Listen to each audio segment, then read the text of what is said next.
गञ्जनं मम हृदय कञ्जनिवास कुरु कामादिकलगञ्जनं श्रीरामचन्द्र कृपालु भजमन हरण भवभयदारुण्यं श्रीरामचन्द्र कृपालु भजमन हरण भवभयदारुण्यं नवकञ्जलोचन कञ्जमुखकर कञ्जपद कञ्जारुणं नवकञ्जलोचन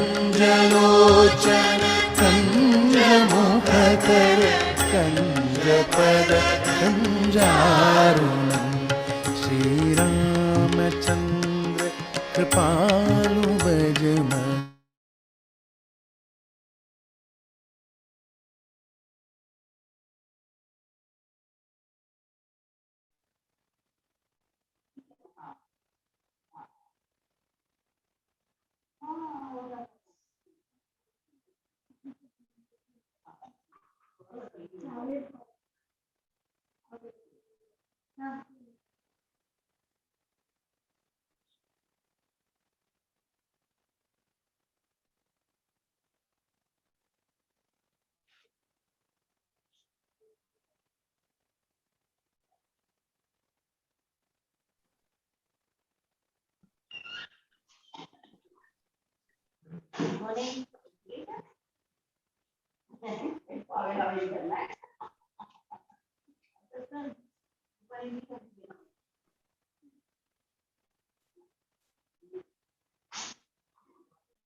सहना भवतु सहनौ भुनक्तु सह वीर्यं करवावहै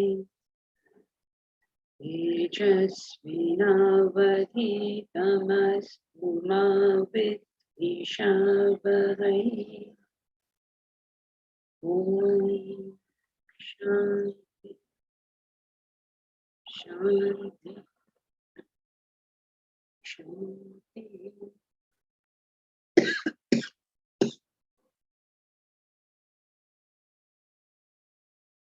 Together we chant Bhagavad Gita, chapter 10, verses 1 to 10.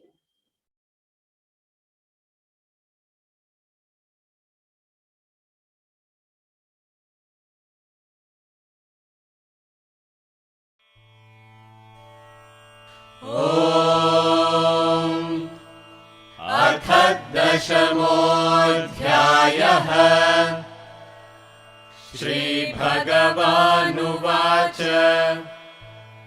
भूय एव महाबाहो शृणु मे परमं वचः यत्तेऽहं प्रीयमाणाय वक्ष्यामि हितकाम्यया न मे विदुः सुरगणाः प्रभवं न महर्षयः अहमादिर्हि देवानां महर्षीणां च सर्वशः यो मामजमनादिं च वेत्ति लोकमहेश्वरम् असम्मूढः समर्थ्येषु सर्वपापैः प्रमुच्यते बुद्धिर्ज्ञानमसम्मोहः क्षमा सत्यं दमः शमः सुखं दुःखं भवो भावः Bhayam cha bhayameva cha. Ahimsa samata tushtihi. Tapodanam yasho yashaha. Bhavanti bhava bhutanam. Matta eva prithak vidhaha. Maharshayas sapta purve. Chatvaro manavastatha. Madbhava manasa jataha. Yesham loka imah prajaha. Etam vibhutim yogam cha. Mama yo vetti tattvataha. So vikampena yogena. Yujyate natra samshayaha. Aham sarvasya prabhavaha. Mattas sarvam pravartate. Iti matva bhajante mam. Buddha bhava samanvitaha. Macchitta madgata pranaha. Bodhayantah parasparam. Kathayantascha mam nityam. Tushyanti cha ramanti cha. Tesham satata yuktanam. Bhajatam priti purvakam. Dadami buddhi yogam tam. Yena mamupayanti te.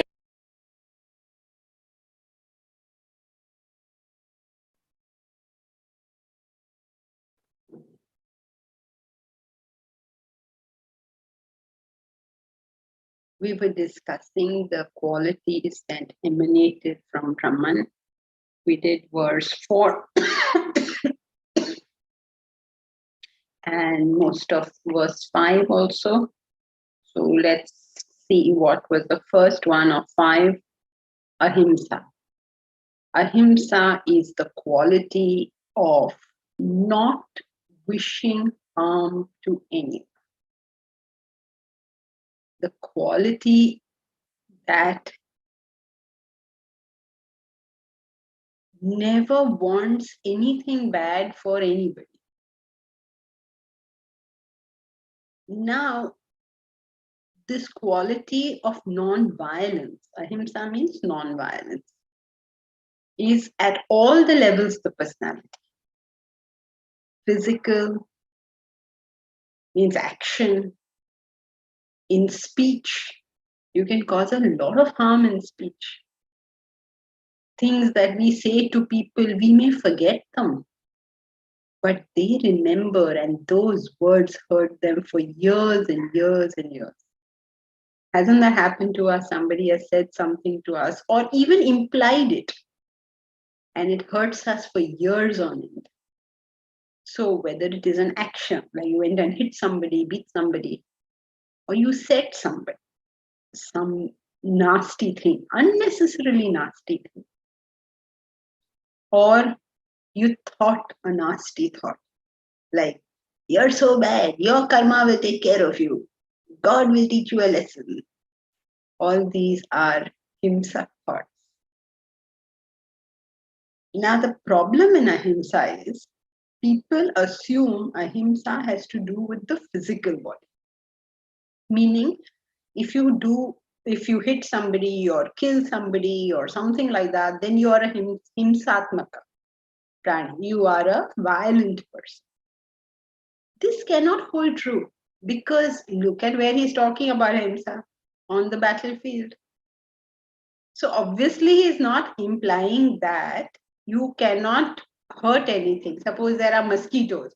Will you not put on a mosquito coil or the spray, or as the municipality keeps doing over here, they come and spray all that? If there was a leopard in your colony, what would you do? If the enemy hits our country from our borders, what will we do? Are we going to sit down and say, oh, we shouldn't hurt anyone? When our soldiers go and attack the enemy, are they being negative? Are they being bad? Certainly not, right? So Ahimsa has not got to do with your action. Ahimsa has got to do with the intention behind the action. The soldier fighting for the country, Tinky. Your video is on, Tinky. Keep it on so that we know you're distracted. But don't be distracted. And don't distract everyone else. When a soldier attacks the foes, he is actually doing ahimsa because he is doing it for the protection of his people. So it is not himsa because of a soldier is attacking. In fact, Krishna is recommending here to Arjuna to attack. It's not himsa. This misunderstanding has caused India to, in the last few hundred years, to be constantly conquered. Because we didn't understand the quality. We didn't ask ourselves a simple question. If ahimsa meant non-violence, in the sense like you don't do any physical damage, then why is Krishna preaching ahimsa on the battlefield? That doesn't make sense, right? We have to see the holistic picture. So ahimsa means that we don't wish harm to anyone. We don't wish harm. When a doctor gives you an antibiotic, what is he? Is he a himsatmaka prani or ahimsatmaka prani? Because the antibiotic he's telling you to have is going to kill the bacteria, right? That's why it's called antibiotics. It's going to kill them. So are you going to take it or not? When the surgeon takes out a part from the body which is cancerous, is this hinsa? So ahimsa is the quality of not wishing harm, of not intending harm to anyone. It has got nothing to do with your physical action. Sometimes, in the Gita itself, Krishna has been very rude to Arjuna. And yet, it is not ahimsa.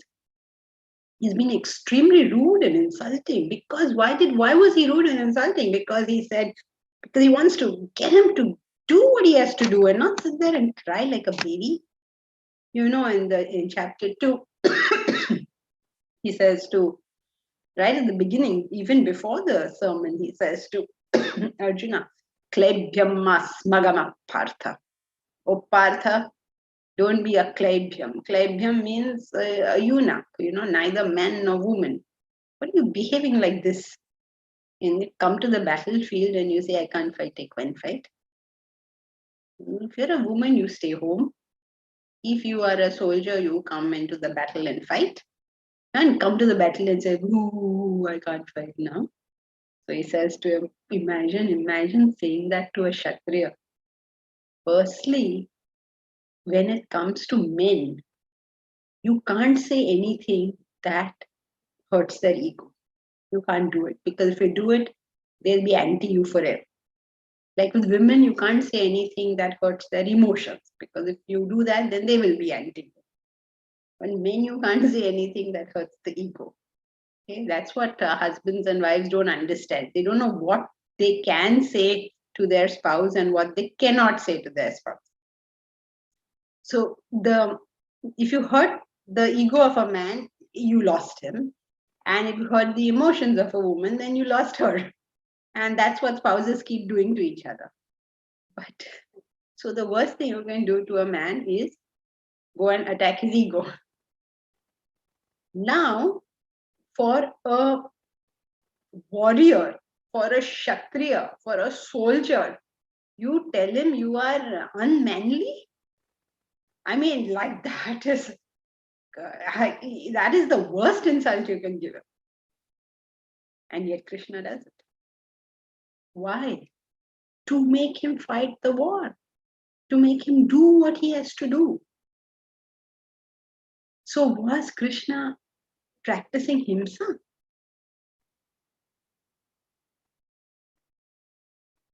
And if he was, then why is he telling us to practice Ahimsa? So Ahimsa is not about not doing harm. Ahimsa is about not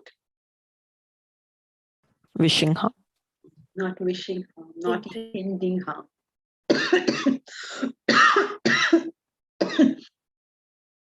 Samatha, equanimity. Equanimity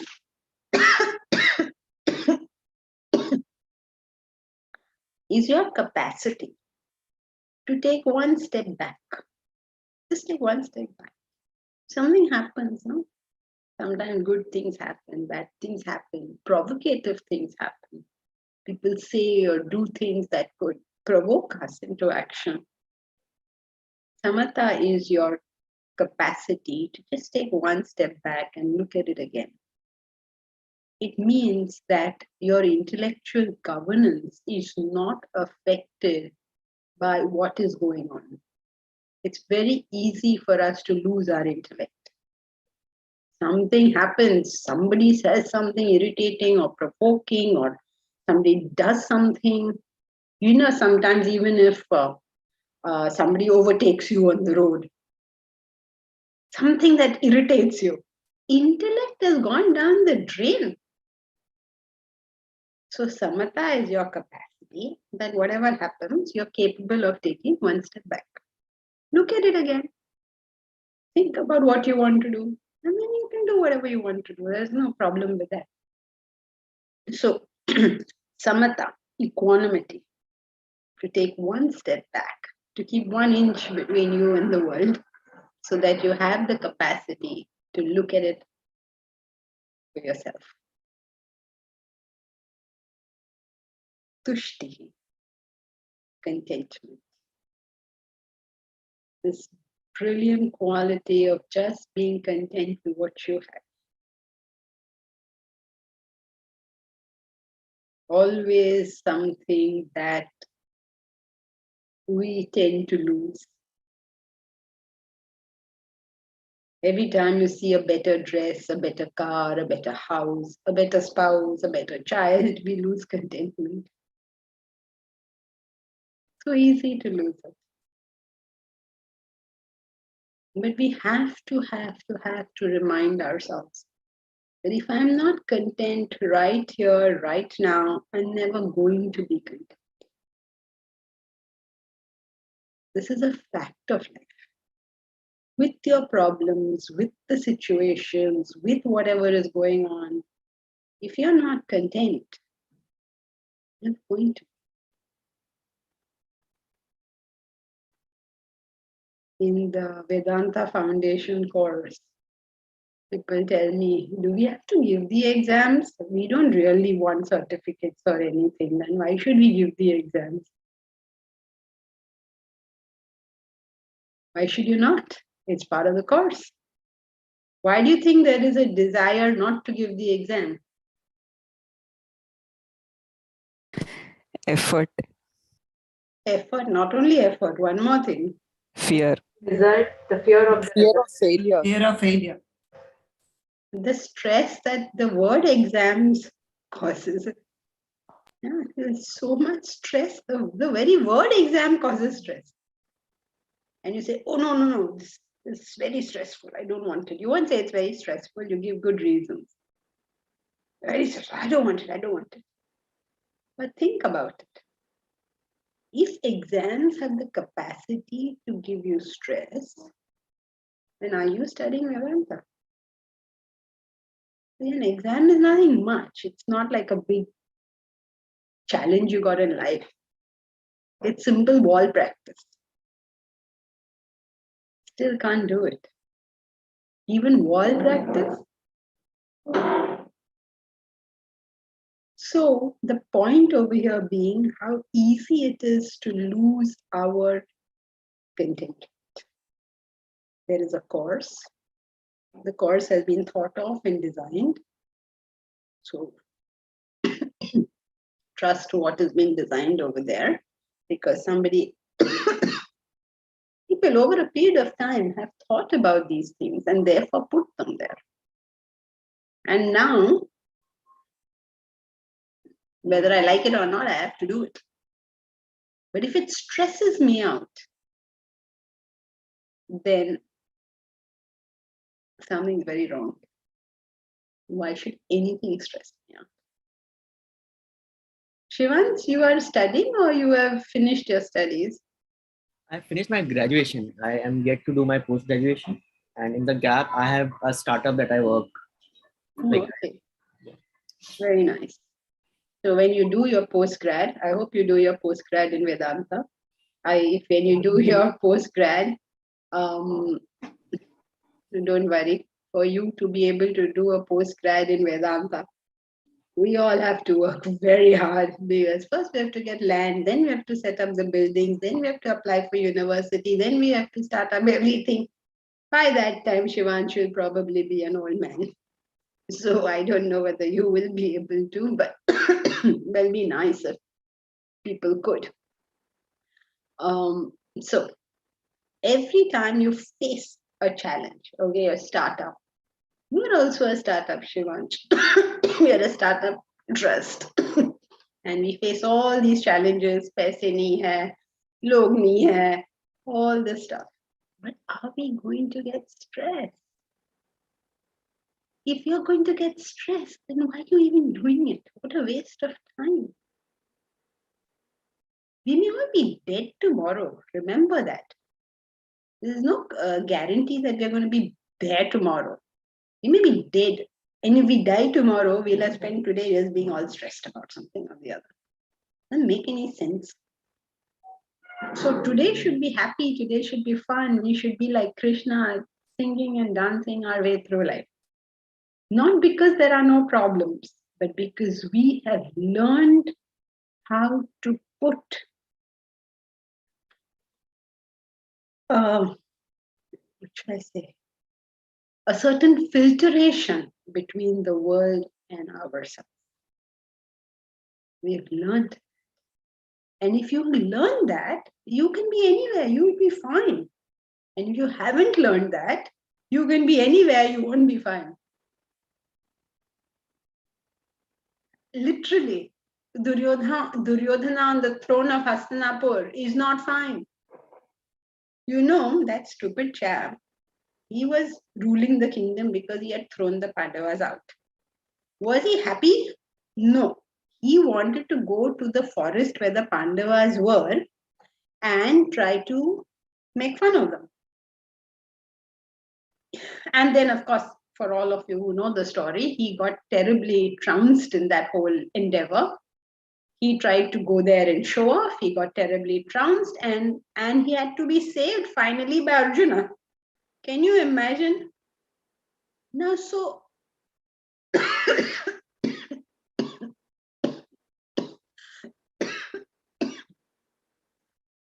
so think about this. Duryodhana on the throne of Hastinapur is less happy than Yudhishthira having lost his kingdom and living in the forest. Rama is equally happy on the throne of Ayodhya and in the forest. Makes no difference in his life. Now he has an ability which we must have. He is able to filter, he's able to put a filter between the happenings in the world of the world and himself.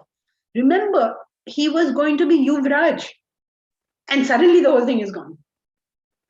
Like literally, can you imagine? Suppose we managed to come up to really setting up the university, and then suddenly it's all gone for no fault of ours. Suddenly it just disappeared into thin air.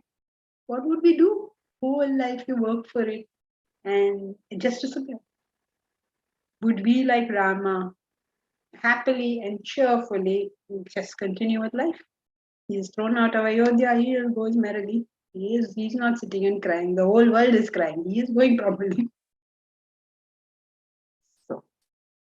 Contentment is a quality of the mind and not a state given to us by the world.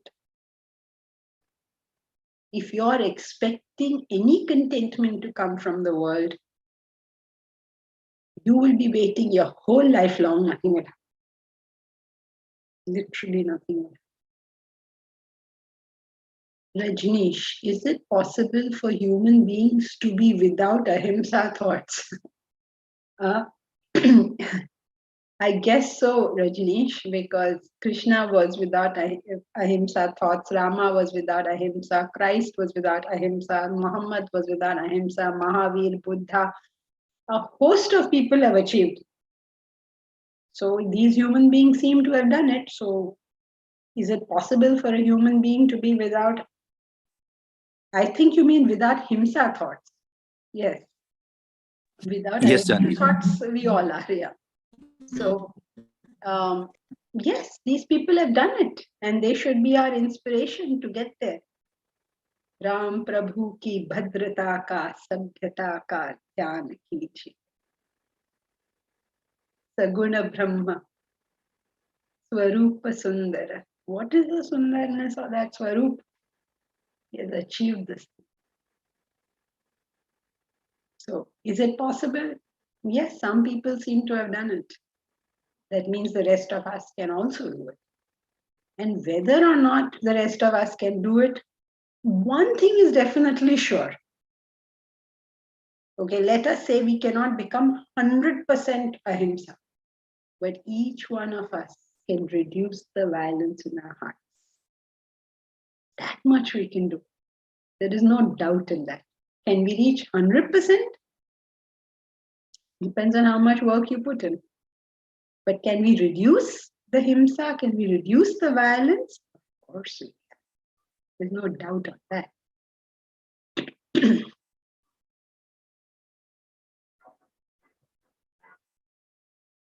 May I ask a question, Pankiji?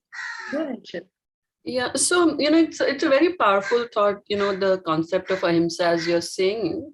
And I'm just wondering, humans are such rational beings that in the end, every person who does something will give himself a good reason to do whatever he's doing. And then where does that leave us? So what's the test for the intent?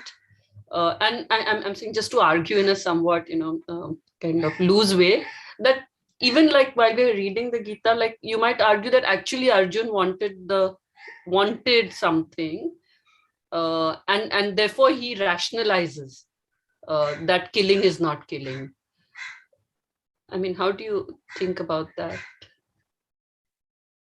Firstly, human beings are hardly rational beings. We are rationalizing beings, which means that our intellect is held hostage by our mind. When the mind wants to do something, it forces the intellect to think of good reasons why you should do. Therefore, a good way of doing it is trying to understand whether you reached that conclusion first and found reasons, or whether based on your reasons you came to a conclusion. So that's one way for us to see what work did I do before I came to the conclusion, not what work did I do after I came to the conclusion. So that is one way. The other way really is, I can't help giving such a bad answer, but it is the answer. It is your growth as a human being. Now, what can you say? Unless you grow up, you will have all this. We are what they call mere mortals, flesh and blood, because we've not grown up. If we grow up, then we are not all this stuff. And then we don't do all this thing. So one way is for us to be careful. That means keeping our intellect going, which means using the intellect before the decision, not after the decision. Okay, like how you do, like when you were getting married, Shilpa. First you choose Naval, then you find reasons why Naval is the right person. So that's not the way to go about it. But that's how everybody does it. First you choose, then you find reasons. True. First you find reasons, then you choose. In fact, if you, when too late for you, Shilpa, but the way marriage should happen is you should know before you get married two things. Number one, are you the marrying kind? And number two, if you think you are the marrying kind, which you know the 6 points is there on some YouTube video, you all can look at it. But suppose you do come to the conclusion that you are the marrying kind, then the second point you have to know is, what is the kind of person I should be married to? Based on what is it I'm trying to do with my life? It's not a random thing. What am I doing with my life? And therefore, what is the kind of spouse I need? For instance, I am in Vedanta. So what is the kind of spouse I need? If I have a spouse who tells me every night we have to go partying, it's not going to work, right? So I have to know, what am I doing with my life? And therefore, what kind of a life partner do I require? And I should make for myself a list. This list will be fit. You'll find multiple people who fit into that list. Like, you say, okay, I want a person who does X, Y, Z, whatever your list is. And you find multiple people who fill that criteria.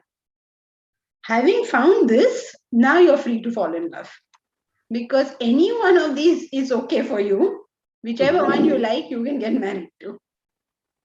So this is where you worked it all out before you did something. The other way is, you happen to fall in love with somebody. Now you justify everything that person is. Then you get married to that person. And then obviously all the troubles start. And then you start justifying all the reasons you shouldn't be with him. Right? But why all this afterwards? So therefore, instead of all this rationalization process, we think about it before. We think before the decision. We don't find reasons after the decision. This is keeping your intellect alert. But the real way is spiritual growth. There's no other way, really. Because, we will slip. There is no doubt about that. The desires are so strong when you are not trained, that slipping is the norm. It's not the exception. Right. But if I could take a minute more, what I struggle with the most is like the whole, actually the beginning, why fight? I mean, see, if like you're saying this whole rationalizing, the easier thing is to say, okay, all this is, anyway, our Maya, etc. And so why seek things? Why have ambition? Why fight for things? Okay, we can see that we are actually all this is Maya, and let us therefore just retreat. I mean, like that. I think I struggle with that. Yeah, but the problem is, we don't see it as Maya. You would be right if you saw it as Maya, then you don't need that. But the fact is that you don't. If you saw it as Maya, okay, so let's look at this. See a situation where you really see things as Maya. When your children were young and you were playing Monopoly with them, you really saw that game of Monopoly as Maya. You really saw it as senseless thing. The attitude you had while playing that game with your child is the attitude you will have in the world if you really saw it as Maya. Means when you played with the child, you may have also cheated a little. You may have done some nakra, but you're only creating entertainment for the child. You have no desire really for any of those whatever hotels and whatever else it is you buy over there. Nothing. That's seeing it as Maya, that you're playing a game. So you don't necessarily retreat because you're playing a game. You may go forward also. You're playing also. You create fun. You make sure that the The reason you're playing it is you're creating fun for the children. That's exactly how a spiritual person does it. He does it with a higher vision, not because he's at all interested in those things. Krishna is not interested in whether Arjuna rules or Duryodhana rules. He sees something different here. So as long as we don't see it as Maya, all these questions arise. The moment you see it as Maya, you know exactly what to do. But you can't see it as Maya. That's the problem. Therefore, you do what according to you is right.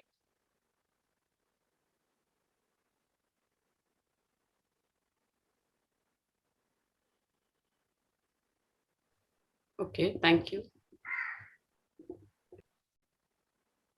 Tushtihi, contentment, not depending on something to be obtained, some future object to be happy,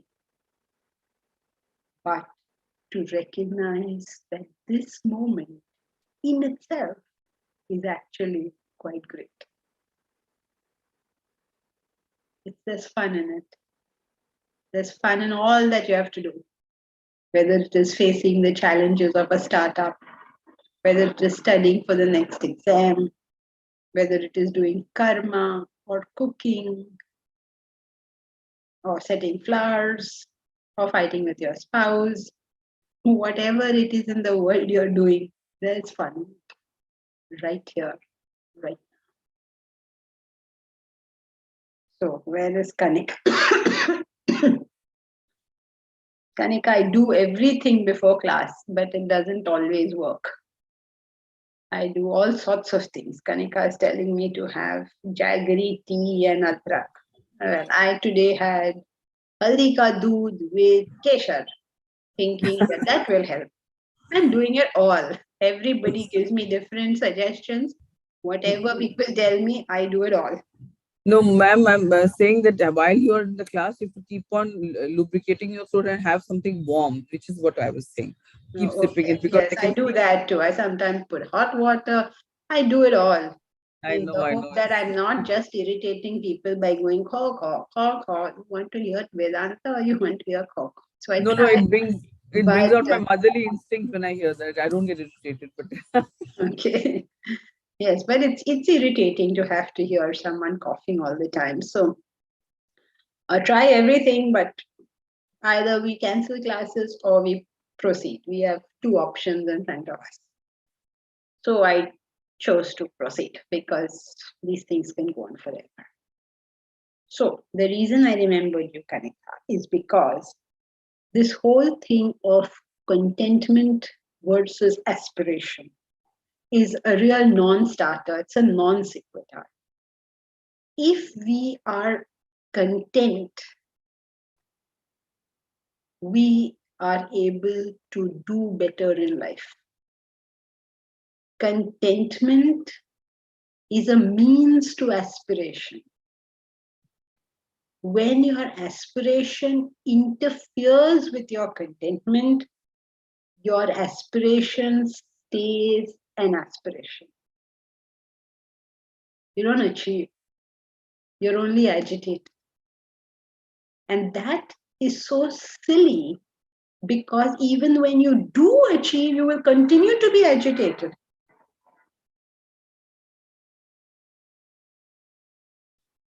That's the problem with it.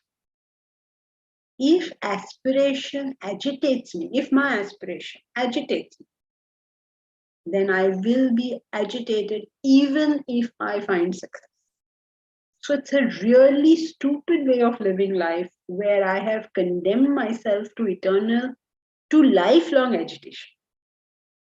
But if I'm able to do what I ought to do with great contentment in my heart, I become more effective in my work. If I'm just happy, I'm not getting something better because I'm unhappy with what I have. I'm getting something better because it's a good thing, not because I'm unhappy. Like, okay, now see, now you're also, Kanika, working hard for the university. Now, are we working hard to get the university? I should actually stop saying university because that's so far away.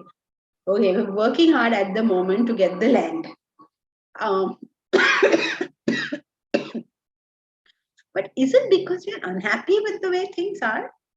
We're perfectly happy with the way things are. We just think that this is a sensible and useful thing to do, so we will work for it. It's not like, oh, you stay up at night, when will the land come, when will the money come, when will this thing, I'm getting heart attack or something over it. So just as you work for the university, and I have to remember Surekha whenever this point comes up because she has put it in classic way. I told you what she said, right? I was in Sri Lanka or somewhere, where lectures in Sri Lanka somewhere. And all of the class members, Nilufar and Surekha, and all got together and did some little fundraising. At that time, our fundraising was in thousands. But anyway, they got together and did some fundraising. And she sent me a message, which I have quoted hundreds of times. Because she said, she sent me this message, I hope you're doing well in Sri Lanka, blah, blah, whatever. And then she says, this fundraising drive has become a fundraising drive. So you're working for something, you're having a great deal of fun while you're doing it. And isn't that the perfect way? That is karma yoga. If your work is giving you agitation, then it's not karma yoga, it's nonsense work. Work cannot be a cause of stress. Work has to be a cause of fun. Work has to be a cause of peace. And when it is like that, that is how you achieve. Can you imagine if Sachin Tendulkar goes onto the field, all agitated, I have to get 100, I have to get 100, he'll be out on ball one. So there is no dichotomy between contentment and aspiration. Contentment is the method of aspiration. So, It's the right way. Janki-ji, can I then just add to this? Will it be correct if I say that if you have to aspire or if you have to do your work, there has to be a certain sense of detachment that, okay, this I'm doing because this is what I want to do, this is what's going to is makes me happy or whatever, but there's a detachment to it. No, all those thoughts will create agitation. You have to choose work based on a higher vision in life. When you choose work based on a higher vision in life, that work doesn't agitate you. There's no question of Detachment is an detachment or effect. attachment. Detachment or attachment is not there. No, detachment is the effect of working for a higher cause. Okay, got it. Thank you. So contentment, there is no dichotomy between contentment and aspiration. Contentment gives you the highest result that your equipments are capable of. Each one of us has different quality, right, in our equipment. Einstein's equipment may be different from my equipment. So I cannot do what Einstein did because the equipments are different. Like a sparrow cannot do what an eagle does. Equipments are different. But if you get agitated, then whatever your equipments are capable of, the productivity comes down.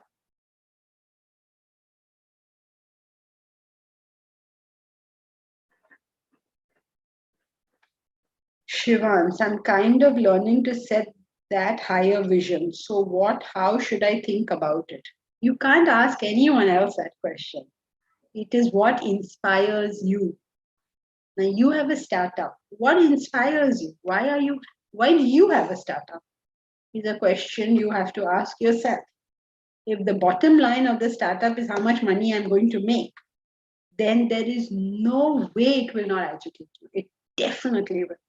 But if your startup has some higher perspective, whatever, then it will agitate you less.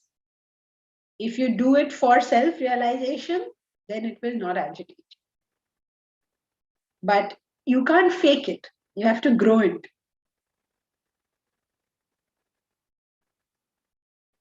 Austerity. Okay, so Shilpa, here comes your point on austerity. In fact, he has sort of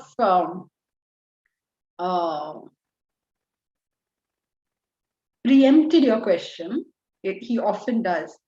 Because if I'm so equanimous, if I'm so content, then what am I supposed to do? I'm going to sit down and do nothing. So he adds the word tapas. Tapas means austerity, means discipline, means working towards a higher cause. I am so content with my life. I have received so much that I feel that my life should be given up to a higher purpose. And when I feel that, I bind my life into certain discipline. Because how do I achieve that higher purpose, right? It will take my something that I'm doing on a daily basis. Otherwise, I'm never going to achieve that thing. So I bind my life. So what is tapas? It's defined as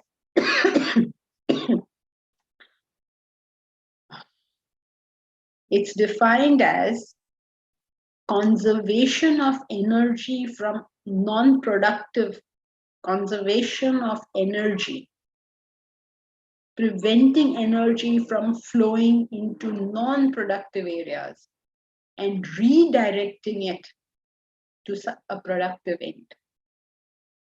That means you don't allow yourself to do some things because you want the time and the energy to do some other things. And if you live life like that, then how can you not reach your goal? It's impossible. So tapas means is the effort. See, contentment sounds good to all of us. We are saying, yeah, we should be content. But tapas doesn't sound so good to us. So he's put tapas straight after contentment, which shows us the effort that goes on. Charity. To be able to give. So difficult for us to give. No matter how much wealth we have, just can't take out any and give. Just give it. And if we can't give wealth, where is the question of giving anything higher? So there are various types of charity. The lowest type of charity is the giving of wealth. And 90% fail there. To be able to give charity, dhanam. Dhanam is considered one of the essentials of spiritual life. In fact, among the Muslims, they have a fixed amount which they have to donate. In Hinduism, nobody says have to do anything. But in the more organized religions, they have to give a certain amount. Like, for instance, if a Muslim goes on a trip, then they have a custom that they put some money away. And, like traditionally fold it in your sleeve. And if your trip works out well, then you give that money in that. So they have so many customs about giving of wealth. Even the Parsis, amazing, right? They're the only community in India, minority community in India, who refused minority status. They said, we don't want it. Why not? They said, we will take care of our poor. We don't want the country to take care. That was the stance they took at that time. Amazing, no? And you know Parsi, those of you who are in Mumbai or have been to Mumbai, you know Parsi charities. The entire Tata business, their business model is on charity. In the sense the trust owns the business. Can you believe that?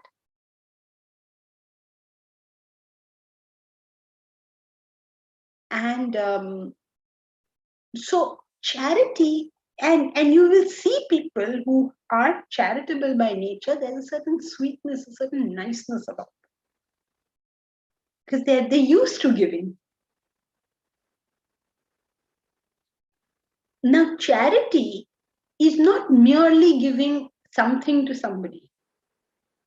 Everything you don't want, you give away. Last year, anybody gives you a Diwali gift, you don't want it, you pass it on. That's not charity. Charity is not merely giving a bone to a dog, but sharing the bone with the dog when you are as hungry as he is. So charity must pinch a little. It must be like, thoda sa kuch hona chahiye when you're giving. Not very, very comfortable with. Charity is at different levels. Physical charity, material charity means giving money and anything money can buy, clothes, blankets, whatever. Now all the poor people, homeless people on the streets, no blankets, just in the cold. So some charitable people go out and just put blankets on them, giving food. All of this comes under material charity. Then higher than that is physical charity, where you put in your own physical labor into it. It's like volunteer work. Higher than that is emotional charity, intellectual charity, where you give of your emotions, you give of your knowledge. Now, please don't misunderstand that, because some people say, I will give you lots of emotion and I will give you lots of knowledge, but मुझसे पैसे नहीं मांगना. That's not how it works. When you're capable of a higher charity, the lower ones are included. And the highest charity a person can do, the greatest charity possible, as defined by the Bhagavad Gita, because I'm not making up any of this, is to go back to your room and study. Not me, okay? I'm not saying this. Krishna said it. He said, of all the charities, Swadhyay is the highest. You will look it up, chapter 4. I am not faking this. Why? Because when you do study, you unfold the self. And when you unfold the self, you give of the self. You can only give what you have, right? You don't have self, how are you going to give it? So when you unfold the self, you give of the self, highest form of charity. When you reach that level, you can do all the different types of charities below it. Then fame and infamy. Fame and infamy. To be famous and to be notorious. Some of us are famous, some of us are notorious. The good children are famous, the bad children are notorious. Abdul Kalam is famous. What is his name? Bin Laden is notorious. So both of these, he says, comes from the self. And these are all the qualities he has enumerated, just a brief, not only these, everything comes from the self. So all of this, different kinds of characteristics arise from me alone. So there are two ways you can look at it. You can take all the characteristics that he has mentioned here as good things and say all these good things come from him.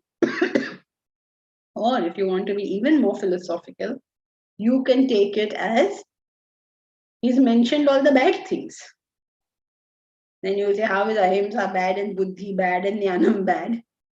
What he means is all of it, the very best in the world, the highest that this world is capable of giving us, is only a misrepresentation of the self. Nothing.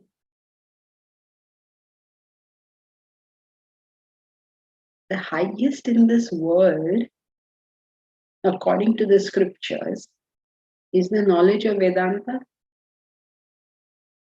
Knowledge of Vedanta is represented as Saraswati. We worship her because we want knowledge.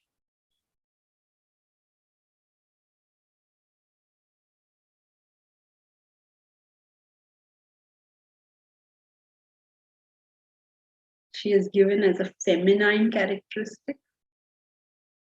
Knowledge is shown feminine. What is the feminine characteristic? It is being conservative, it is being attached. So basically, by calling knowledge feminine, which is not done only by the Indian scripture, but even Greek mythology, Athena is the knowledge goddess, is always a woman. What is the point of this? That even this has to be transcended. This is all part of Prakriti. We have to reach Purusha. So you can take it either way. You can take them all good qualities coming from the self, or you can take it as all this is the lesser than the self. Is a manifestation of the self. Is a covering of the self. Subtle covering, but still a covering. So all these different types of characteristics arise from me alone. Now, you may say, what do I do with this? You use all that he has said, that it comes from me, as a reminder of him. If you're doing dhanam or ahimsa, whatever it is you're doing, use it as a reminder of that ultimate reality, because this is coming from him. Okay, verses 4 and 5 clear. Shall we go to verse 6?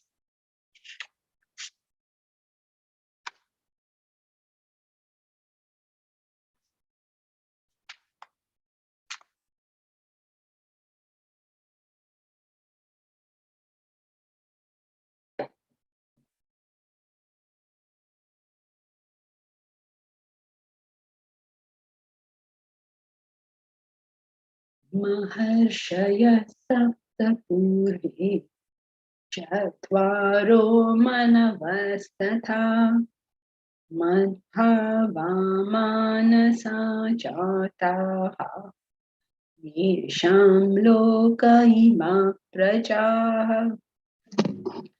Maharshaya sapta purve chatvaro manavastatha madbhava manasa jataha yesham loka ima prajaha. Maharshaya sapta purve, the ancients, chatvaro, the four. So the sapta maharshi, maharshaya is a plural of maharshi. So sapta maharshi, the ancient four. The manus, manava is the plural of manu, manava tatha, and madbhava manasa jataha. They exist in me, they come from the mind, from them yesham loka ima prajaha. From them, from all this sages, from the ancient four, from the 14 manus, all of them have come from Brahman, and from this manus and all that have come the rest of the beings. That's his point. They are born of the mind, and from them comes everybody else. These are various theories of creation. As you know, the Puranas and other scriptures give many theories of creation, that such and such and such and such and then such and such and such and such, and then so all of us have come. In fact, we are all known as Manava, because we are the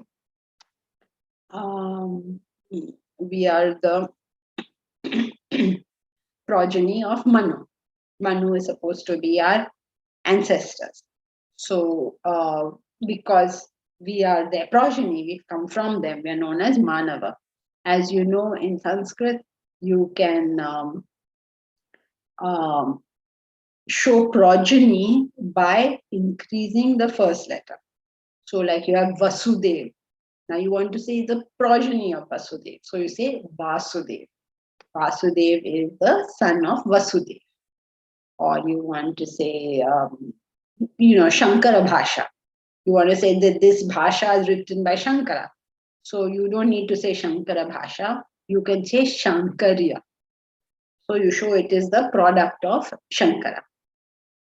Okay, so the Manava has created the Manavas.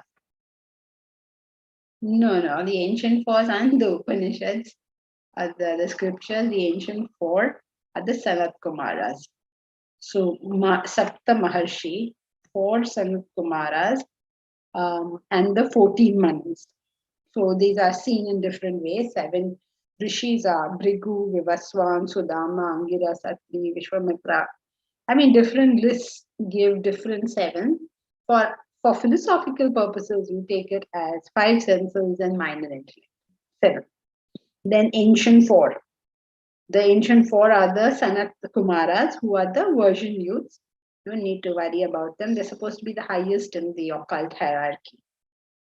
So the 4 usually you take it in Vedanta at least as Mano, Buddhi, Chitta, Ahankar. 14 Manus. Manus, they wrote our laws and all that. And they created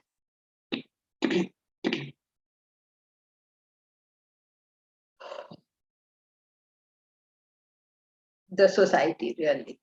The creation of society, its rules, its laws is all attributed to the Manus.